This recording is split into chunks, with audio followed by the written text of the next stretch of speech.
O presidente da Câmara dos Deputados, Marco Aurélio Spahl Maia, tem 45 anos. Exerce seu terceiro mandato de deputado federal. Marco Maia é gaúcho, nasceu na cidade de Canoas.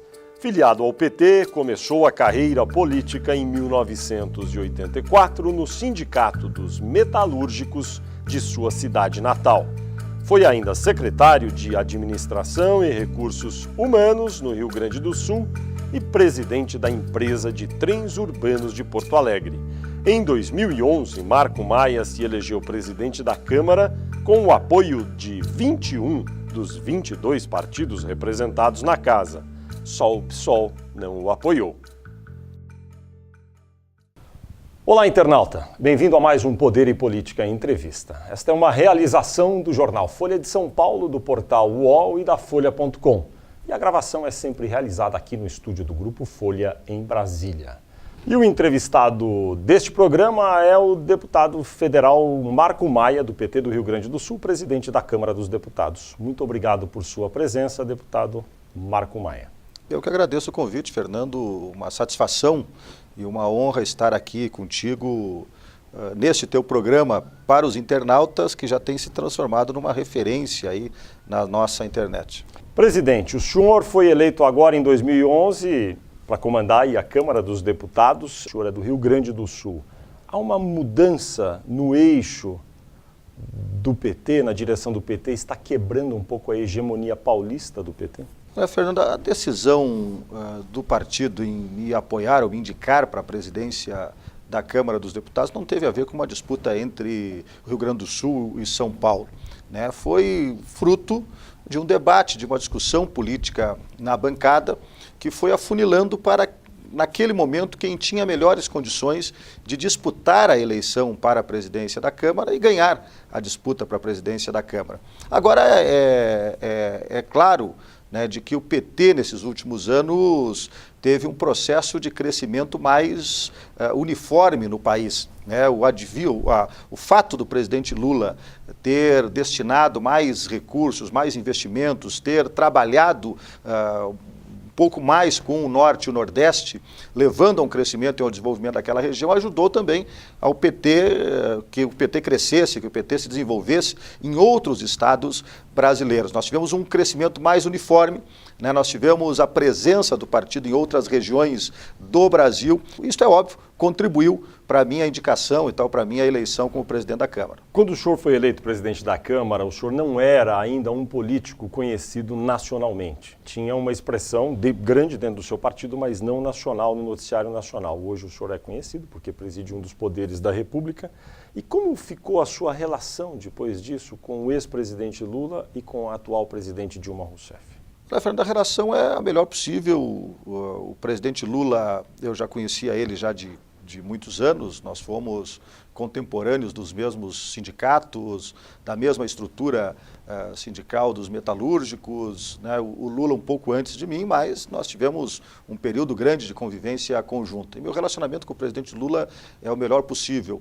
Com a presidenta Dilma também, nós temos um relacionamento franco, aberto, transparente, né? E ao mesmo tempo, cada um defendendo os seus pontos de vista a partir do poder que está, né? O poder executivo e o poder legislativo no Brasil são duas entidades autônomas, né, independentes, mas ao mesmo tempo harmônicas. Nós temos nos dedicado, né, e conversado muito no sentido de produzir ações que ajudem e contribuam com o crescimento e com o desenvolvimento do país. Qual a principal diferença de relacionamento ou de trato político entre Lula e Dilma? Olha, o Lula tinha a política, ou tem a política no sangue, né? Ele se construiu fazendo política, debatendo, discutindo política, enfrentando os grandes debates nacionais a partir da ótica da política. A presidenta Dilma construiu a sua carreira na área técnica, né? Foi secretária, nunca disputou uma eleição, nunca participou de grandes embates políticos. É óbvio que isso traz diferenças, né, no perfil, na forma de tomar a decisão, na forma de construir a sua decisão, né? O Lula tomava as decisões mais diretas, né, mais olhando para o aspecto político. A Dilma é mais detalhista, olha mais o aspecto técnico, tenta construir a decisão de forma mais técnica possível, mais articulada possível. possível. Esta, para mim, talvez seja a diferença fundamental entre os dois. Alguns colegas seu na Câmara dos Deputados, reclamam um pouco da falta de relacionamento mais direto com a presidente Dilma. Isso está acontecendo? Olha, eu acho que isso aconteceu muito no início do governo. A cada dia, né, a cada semana, a cada mês, essa situação vem se modificando. Nós temos percebido por parte da presidenta Dilma Rousseff uma atenção maior à sua responsabilidade política e nas negociações, nas discussões com o Parlamento e com o Congresso Nacional. Eu tenho dito sempre, Fernando, de que há tarefas na articulação política que são de exclusividade da presidenta. Ninguém mais vai substituir, ninguém mais vai poder fazer estas tarefas, como há tarefas que são da secretária de Relações Institucionais, que tem que cumprir também um papel de articulador, de ouvir as demandas e as reivindicações que são apresentadas pelo Parlamento, articular a votação dos projetos que dizem respeito ao Parlamento, ao Executivo no Parlamento brasileiro. E há tarefas que são dos próprios ministros.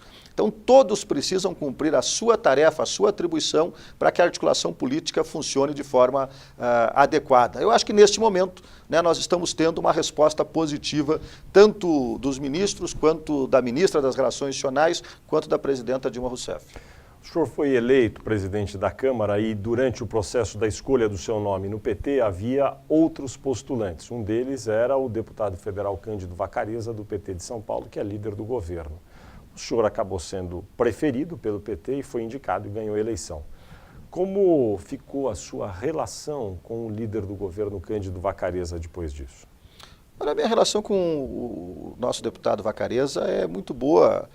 O Vacarezza é um pé de boi para trabalhar, como nós costumamos dizer, é muito articulado, tem um compromisso e uma responsabilidade enorme com as questões do governo. Nós dialogamos quase que constantemente sobre as votações que estão para acontecer na casa. Eu tenho me preocupado em fazer essa articulação entre o governo e a oposição para permitir que hajam acordos que permitam no avanço das votações dentro da casa, e temos sido felizes. Eu acho que o deputado Cândido Vacarezza tem contribuído enormemente para que se possa construir os acordos necessários para garantir as votações que nós temos feito na casa. A regulamentação da emenda 29, tal qual foi votada pela Câmara, não indica qual será a fonte de recursos para o governo e os governos estaduais proverem recursos para a saúde. O senhor acha que o Congresso ainda vai encontrar uma forma de resolver isso antes que essa regulamentação vá para a sanção? Olha, primeiro, Fernando, nós precisamos entender que, ao ser votada a regulamentação de forma definitiva no Senado, todos os governadores, os prefeitos e a própria União terão que se adequar à nova regra, né, que prevê índices e valores que devem ser destinados à área da saúde, proibindo, inclusive, que se utilize outros recursos ou outras áreas para contabilizar os recursos utilizados na área da saúde, como, por exemplo, o IP, investimentos feitos na área do saneamento, investimentos feitos na área dos planos de saúde ou coisas desta natureza. Mas o senhor acha que tem que ser criada uma nova fonte de recursos para a saúde? A saúde precisa de mais recursos. É uma área sensível do nosso país, que tem extremas dificuldades e que nós precisamos tratar com muito carinho e com muita atenção nos próximos anos. Mas para mim, são ações em duas direções. Primeira direção é na direção da gestão. Nós precisamos dar uma gestão a mais qualificada e transparente possível para a área da saúde, para fazer com que os recursos que chegam neste momento à saúde sejam bem utilizados, sejam bem trabalhados. Segundo, nós precisamos caminhar na direção de viabilizar novos recursos para a área da saúde. Não necessariamente significa a criação de um novo imposto. Nós podemos trabalhar dentro daquilo que nós já temos de impostos no Brasil, quais os impostos que podem ser melhor distribuídos, viabilizando com isso recursos para a área da saúde. Eu dou um exemplo aqui, né? Nós temos, por exemplo, o tema das bebidas, cigarros e outros que está se discutindo. Talvez nós não precisemos aumentar o imposto, mas nós podemos redistribuí-lo, dar uma destinação mais equânime para ele, fazendo com que uma parte desse recurso vá para a área da saúde. Nós temos, por exemplo, a discussão sobre os royalties do petróleo, que agora nós começamos a fazer. Dali nós podemos tirar uma parcela significativa de recursos e destiná-lo para a área da saúde. E há opiniões mais radicais, né, como, por exemplo, a regulamentação dos bingos. Né? Alguns chegam a dizer que os bingos regulamentados no Brasil poderiam gerar cerca de 8 bilhões de reais em impostos que poderiam ser utilizados para a área da saúde. Não significa defender, eu estou aqui só levantando, né, as possibilidades, as opiniões que circulam e que podem viabilizar novos recursos para a saúde. A informação que a gente tem nos bastidores dessa aprovação da emenda 29 é que o governo disse, olha, vamos aprovar o que tem por enquanto, não vamos criar nenhum imposto e vamos deixar para 2012 essa discussão sobre qual e como será esse imposto. É isso mesmo? Olha, eu ouvi sempre do governo a opinião de não criar e não gerar nenhum outro novo imposto neste momento. Eu também fui muito categórico em todos os momentos, dizendo, olha, não há clima na Câmara dos Deputados para a criação ou para a constituição de nenhum outro tributo no Brasil neste momento, seja para a saúde ou para qualquer outra área. Bom, vamos discutir fontes de financiamento? Vamos. Daí a criar um novo imposto, eu não acredito que este seja o melhor caminho neste momento. O Congresso enfrenta historicamente baixas taxas de popularidade. Isso é um fato, nós conhecemos as pesquisas. O que pode ser feito pela Câmara para mudar e melhorar a imagem do Congresso, da Câmara, inclusive?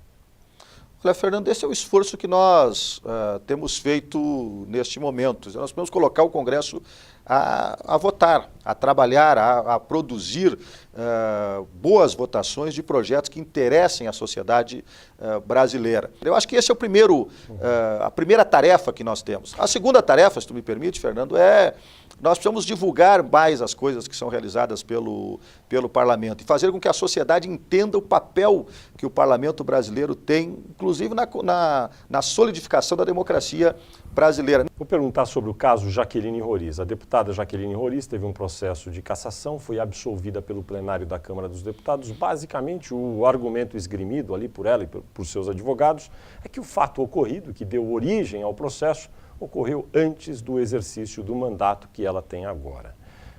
Eu queria que o senhor falasse sobre isso. E há uma pergunta que foi encaminhada pelo deputado Miro Teixeira para o Conselho de Ética, perguntando: fatos ocorridos antes do mandato contaminam ou não contaminam o mandato do deputado e, por consequência, a imagem do Congresso, da Câmara?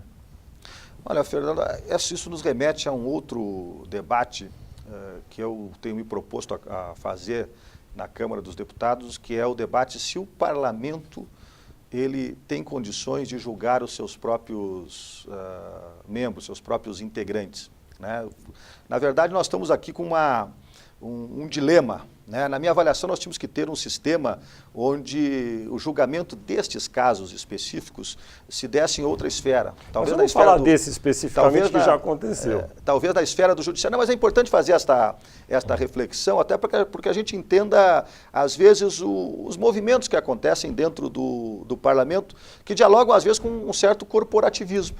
Né, uma certa incerteza sobre o futuro e, por isso, a dificuldade, muitas vezes, na imprecisão de um crime ou na imprecisão de um argumento que remonta ou que leva para discussões anteriores um processo de absolvição, como o que aconteceu no caso da Jaqueline. Veja você que a teoria aí defendida, né, e que, em alguma medida, tomou corpo dentro da casa foi de que o fato ocorrido se deu num momento onde a deputada não era nem deputada distrital ainda. Né? Portanto, ela não era deputada, não tinha um mandato parlamentar. Mas qual é a sua opinião sobre isso? Um fato ocorrido antes do mandato, contamina ou não contamina o mandato? Nesse caso específico, que ficou conhecido durante o mandato, embora tenha sido anterior. Aí eu te darei a minha opinião pessoal.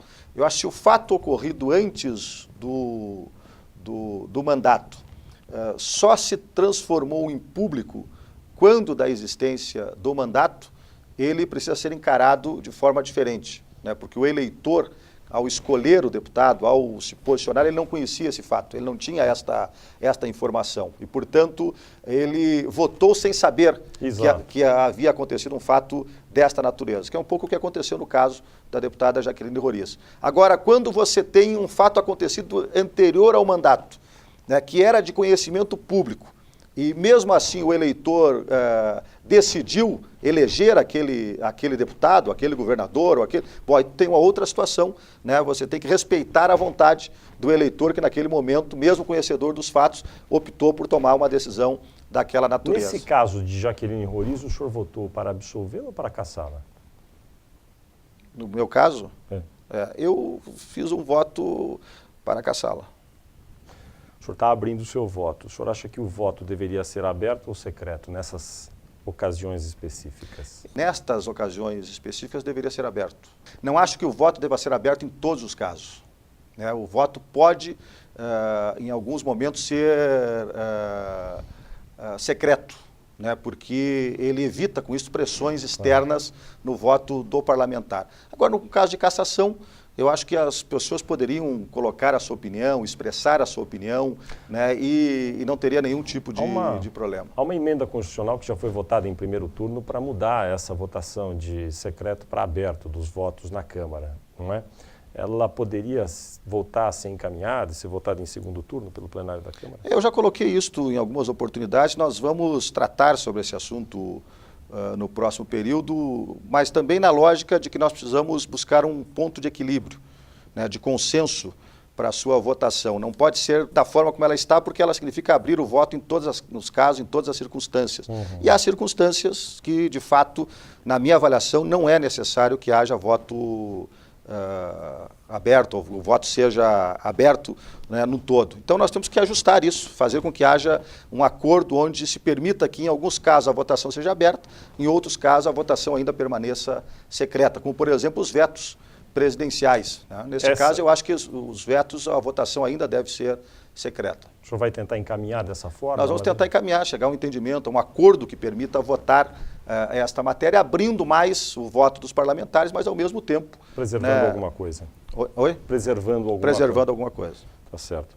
Às vezes os deputados são os responsáveis pelo problema da imagem que tem a Câmara. Em dezembro de 2010 houve esse aumento, né, de 62% nos vencimentos, e o deputado Abelardo Camarinha, do PSB de São Paulo, justificou o aumento dizendo que deputado não tem o padrão de vida de um cidadão comum. O senhor concorda com esse tipo de avaliação? Não acho que seja este o caso, né? O que nós precisamos nos dar conta neste caso, Fernando, é de que nós temos 3 poderes na República: o Poder Executivo, o Poder Legislativo e o Poder Judiciário, né? E os 3 poderes são autônomos, independentes entre si, mas são a representação da sociedade brasileira. E tem que haver um equilíbrio entre esses poderes. Então, os salários, né, desses 3 poderes precisam estar, na minha avaliação, no teto, de forma equilibrada, todos recebendo, né, no mesmo padrão. Quando nós alteramos a política salarial da Câmara e do Executivo no final do ano passado, foi nesta direção, para permitir que os salários do presidente da República, dos ministros, dos deputados e dos juízes do STF fossem no mesmo patamar, no mesmo padrão.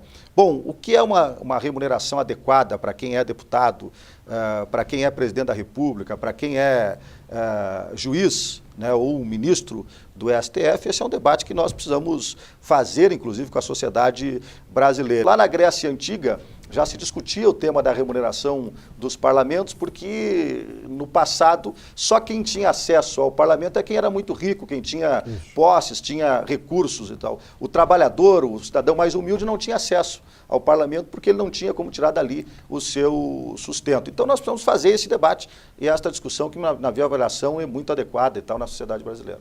Vou perguntar sobre um caso que o senhor protagonizou também, que foi um caso de viagens que o senhor fez em aviões particulares, ou em um avião particular, e daí depois reembolsou a Câmara pelo gasto que havia sido feito. O que aconteceu exatamente nesse episódio? Não teve reembolso nenhum à Câmara e tal. Na verdade, eu fiz 2 ou 3 viagens, ou 4 viagens privadas e paguei do meu próprio bolso.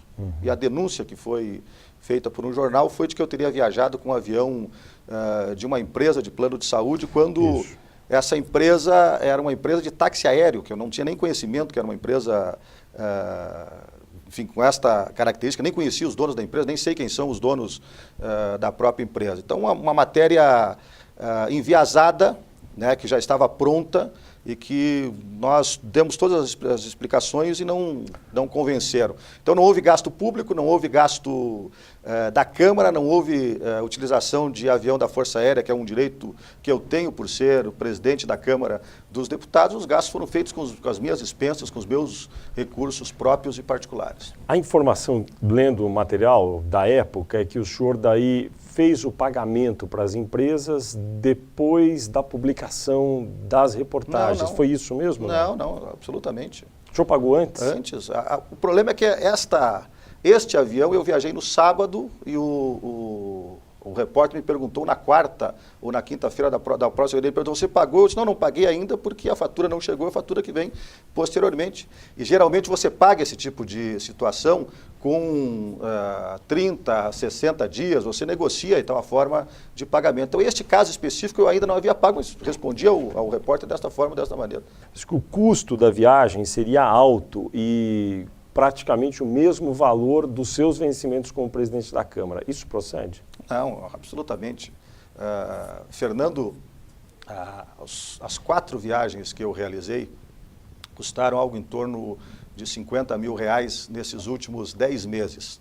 A minha renda familiar nesses 10 meses ultrapassou R$500 mil, né? Portanto, perfeitamente compatível com os meus rendimentos e com a destinação que eu quero dar aos meus rendimentos próprios e particulares. Portanto, nenhuma irregularidade. O que o repórter fez, de forma um tanto exagerada, foi comparar o valor com o meu salário mensal. Ele não se preocupou em fazer a conta de quantos salários eu recebi em 10 meses, não me perguntou qual era a minha renda familiar, se eu tinha outros rendimentos que não apenas aquele rendimento do meu salário. Então, portanto, completamente equivocado, sem nenhuma veracidade, sem nenhuma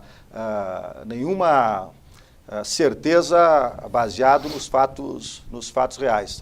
Minha renda familiar, os meus recursos que eu oferi durante esses 10 meses, poderiam ter pago esses voos particulares, como outros voos particulares que eu quisesse fazer. E como faço? Faço exatamente quando são atividades do partido ou atividades particulares, de forma particular para não utilizar recurso público. Reforma política. O senhor acha execuível colocar em votação como está, neste momento, o relatório feito por Henrique Fontana para a reforma política? Olha, eu acho que nós estamos caminhando na direção de construir um bom acordo sobre a reforma política. O senhor concorda com todo o relatório ou faria reparos? Não, eu acho que todo o relatório do Fontana, que é produzido numa comissão como a Comissão da Reforma Política, ela pode ter ajustes para mais ou para menos. Eu acho que o esforço que o deputado Henrique Fontana está fazendo é de ter um relatório mais próximo de um acordo médio na Câmara dos Deputados. Vai atender todo mundo? Não. Vai deixar todo mundo contente? Não. Mas que bom que é assim. 4 ministros já saíram do governo Dilma sob algum tipo de acusação de irregularidades. Um deles é Pedro Novaes, deputado federal. Se ele não serve para ser ministro, serve para ser deputado? Nós temos que analisar todos os casos a partir da sua especificidade, porque não são casos iguais, os afastamentos dos ministros. Me parece que nós vamos ter agora uma análise que terá que ser feita pelo Conselho de Ética e pelo corregedor da Câmara em relação às denúncias que foram feitas ao deputado Pedro Novaes e que envolvem a Câmara dos Deputados. A partir desta análise é que nós vamos poder ter uma opinião mais clara sobre o que de fato aconteceu. Nós temos que dar, inclusive, a oportunidade ao deputado Pedro Novaes para que ele possa se defender das acusações que foram feitas contra ele. O PT patrocinou, evidentemente, sua eleição para presidente da Câmara num acordo que todos conhecemos, é público, com o PMDB, no sentido de que o senhor ficaria por um mandato de 2 anos, que é o mandato de presidente da Câmara, e o próximo presidente da Câmara seria escolhido dentro dos quadros da bancada do PMDB. Esse acordo está mantido à condição de não ser cumprido de alguma forma? O acordo está mantido, é um acordo sólido com o PMDB. O PT vai trabalhar para que esse acordo seja efetivado, né? Tem dado certo essa política de acordo com o PMDB nesses últimos anos na Câmara dos Deputados. Nós elegemos o Arlindo Quinaglia num acordo semelhante a esse, depois elegemos Michel Temer, né, com este acordo, eu fui eleito com este acordo, provavelmente o próximo presidente da Câmara também seja eleito com este acordo. Então me parece que não há nenhuma vontade, nenhum movimento por parte do PT de romper o entendimento tido com o PMDB. Mas no entorno, na aliança governista, que tem mais de 10 partidos políticos, há muitos que gostariam de tentar fazer com que esse acordo não desse certo. Por exemplo, agora um novo partido está sendo criado, o PSD, que deve ter cerca de 50 deputados. Fala-se numa aliança PSD com PSB, teriam cerca de 80 ou mais, quase 90 deputados. Você acha que isso pode mudar a correlação de forças e acabar forçando mudança nesse acordo com o PMDB e o PT?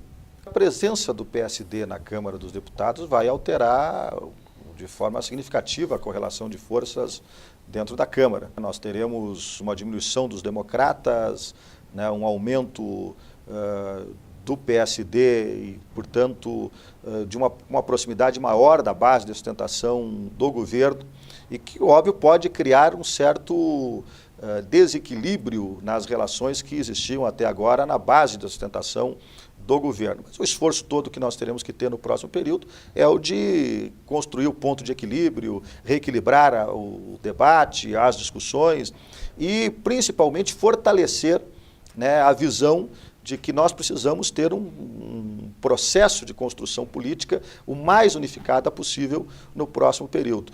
Mas está em risco o acordo PT-PMDB? Não, acho que o acordo do PT com o PMDB é um acordo sólido, né, afirmado em bases sólidas e que deverá ser mantido durante esse próximo período. Dentro da Câmara dos Deputados, os partidos têm salas, locais onde exercem as suas lideranças. E o Democratas obteve esses espaços num tempo muito já quase remoto. Agora é um partido que está cada vez menor, ficará menor com a chegada, se for confirmada pelo TSE, do PSD. Esses espaços vão ser realocados ou tudo fica como está? Olha, esse é um debate que nós vamos ter que fazer ainda, Fernando, à luz do regimento da Câmara dos Deputados. O que o senhor acha? O senhor está lá, o senhor tem uma Eu acho que nós opinião. temos que achar um espaço adequado para o PSD dentro da casa. O PSD está chegando, chega forte, provavelmente com mais de 50 deputados, portanto deverá ser a terceira ou a quarta força política da Câmara dos Deputados e nós teremos que tratá-lo com o respeito e com o olhar para o tamanho e para a sua representação dentro da casa. Ao mesmo tempo, nós teremos que ajustar, né, os partidos que vão perder representação política a esta nova realidade. Mas é um debate, um diálogo que nós teremos que fazer ainda de forma coletiva dentro da casa, ouvindo todos os líderes e conversando de forma muito clara e muito transparente com todos os responsáveis pela organização dos partidos dentro da casa. O que seria justo, na sua opinião, que fossem realocados os espaços e os cargos que cada partido tem ali dentro? Eu acho que os cargos naturalmente, os espaços de representação naturalmente serão realocados e tal, porque nós vamos ter uma reorganização das comissões, das relatorias, enfim, há uma distribuição que acontece a partir do tamanho de cada um dos partidos. Espaço físico, liberados, cargos de natureza especial, nós vamos ter que discutir caso a caso, especificamente quando a situação se colocar e tal para casa. Mas o natural seria que cada um tivesse de acordo com o seu tamanho. Nesse caso, o Democratas acabaria perdendo. É o natural, mas nós precisamos ajustar isto para que não tenha problemas de crise, de estabilidade na política dentro da casa. Nós vemos num processo bom, construindo bons acordos, que tem viabilizado boas votações para o país. A nossa intenção é continuar nesse clima e, portanto, fazer ajustes políticos onde todos se sintam representados e contemplados. É o que nós vamos continuar fazendo. O que viemos fazendo até agora, vamos continuar fazendo daqui para frente. Quem vai ser candidato do PT a presidente em 2014? Lula ou Dilma? Eu acho que a Dilma, né? Tudo se encaminha para isto, ela tem a preferência, vai fazer um grande governo, ao que tudo indica, estará pronta e preparada para disputar a reeleição em 2014. O presidente Lula, então, não tem chances? Não, eu acho que o presidente Lula nem quer isso, né? O presidente Lula tem colocado já em todas as oportunidades que pode a sua opinião e tal, de que não é candidato, que a candidata é a presidenta Dilma, e de que ele vai trabalhar para que a presidenta Dilma dispute a reeleição. De qualquer forma também, Fernando, é muito cedo ainda para nós conversarmos sobre esse tema. Nós estamos recém no primeiro ano do primeiro governo da presidenta Dilma Rousseff. Nós já aqui queremos prever o que vai acontecer daqui a 3 anos, né? É muito cedo. Na semana passada, a CCJ, Comissão de Constituição e Justiça, na última quinta-feira, 22 de setembro, aprovou 118 projetos com apenas 2 deputados de fato presentes. Os outros assinaram presença e foram embora. Isso está correto? Olha, nós vamos analisar esta questão à luz do regimento da Câmara dos Deputados, né? E eu já pedi, inclusive, que fosse feita uma análise, um estudo desta situação. É natural, dentro da Câmara dos Deputados... O senhor me permite dizer, à luz do regimento está correto, porque eles põem presença, vão embora... Mas é natural, por exemplo, eu volto a dizer isso, é natural, por exemplo, na Câmara, que quando você tem acordo para votação de determinadas matérias, que você não necessite produzir um grande debate sobre o assunto. No próprio plenário, nas quintas-feiras já pela manhã, se você acompanhar, nós votamos só matérias que são consensuadas. Né? Os líderes dão ok, né? É possível votar e a gente vota as matérias que são consensuadas. Né? Neste caso específico, nós precisamos analisar à luz do regimento se de fato eram matérias consensuadas, se não havia nenhum entendimento diferente por parte de líderes partidários em relação a esta matéria. Nós vamos aguardar, ver quais são as Ainda opiniões. Que esteja de acordo com o regimento, não é ruim para a imagem da Câmara que isso ocorra dessa forma? Depende um pouco, Fernando, se for para agilizar votações de matérias que poderiam trancar a votação de outras matérias importantes, nós olharmos por esse prisma. Por exemplo, boa parte dos projetos que foram votados eram projetos que prorrogavam concessões de rádios ou concediam concessões a rádios completamente consensuadas. Né, que não teria por que você perder uma sessão nobre da Câmara ou da CCJ para a votação destas matérias. Se isso significou, por exemplo, abrir espaço para a votação de outros temas importantes para o Parlamento, pode ser até uma medida boa. Agora, se foi única e exclusivamente para a votação das matérias, nós podia ter sido feita numa votação ou numa sessão com um quórum qualificado. Né? Depende do ponto de vista de onde se olha esta questão. Para terminar, o senhor é presidente da Câmara e vários órgãos públicos no Brasil, prédios públicos, ostentam ícones religiosos. A Câmara é um deles. De algumas religiões e de outras não. O senhor acha isso correto ou o ideal seria retirar os símbolos religiosos de prédios públicos? Eu acho que não tem nenhum problema manter os símbolos religiosos nos prédios públicos. Todos nós sabemos que o Brasil é um país laico, né, que tem liberdade religiosa e que essa liberdade religiosa foi construída pelo tempo, né, e que, portanto, permite, inclusive, a todos nós convivermos de forma muito democrática com a presença de símbolos religiosos de uma determinada religião num prédio público e não outros. Né? Portanto, não vejo nenhuma crise nisto, não é nenhum problema institucional, né, e não traz nenhum tipo de preocupação maior ao nosso país. O bom é que nós pudéssemos ter a representação de todas as religiões, né? O cidadão vive da sua fé, né? Tem na sua fé, muitas vezes, a construção das suas ações, né? E, portanto, expressar a sua fé é uma coisa natural, normal, que pode ser feita e produzida a qualquer momento, em qualquer circunstância. Deputado federal Marco Maia, muito obrigado por sua presença aqui no estúdio do Grupo Folha. Eu que agradeço a oportunidade.